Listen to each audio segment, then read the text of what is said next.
Jeg har altid godt tænkt mig at være fucking rig. Lige så fucking rig som ham der René Dif fra Aqua. Og nu har jeg fundet ud af, hvordan jeg, Clemens, eller Kasper som jeg hedder, kan blive lige så fucking rig som ham. Jeg ved hvordan. Jeg vil nemlig tegne forsikringer. Jeg vil lave et forsikringsselskab, der tegner forsikringer, hvor folk for en billig penge kan blive forsikret mod noget, som meget sjældent sker. Her har jeg et eksempel.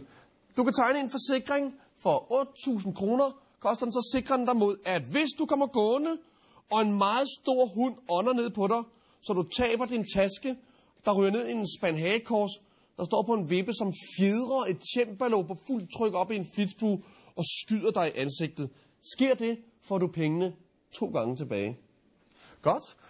Så har jeg en anden forsikring her, som også måske er en meget god idé at tegne. Den koster 21.000, og det forsikrer dig mod, at hvis du i dit hus her, at der er et meget stort billede af en chimpanse, der strikker, som bliver holdt af en lang pind, hvor en nazist i regnvejr holder pinden, mens han balancerer på et agerbro-kort over Bulgarien, som balancerer på 40 meter jazzplader.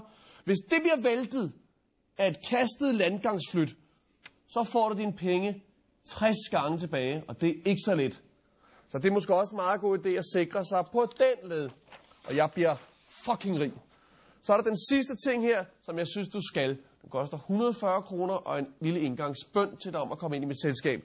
Hvis du bakker med 400 km i timen ind i et par, der danser Charleston, så de vælter den 1 meter lang lerstige ting, der står her, så din skoletaske rører ned og ind i hovedet på en fugl, der ligner Pernille Aalund, så den skider dig i hovedet, så modtager hunden 100.000 kroner.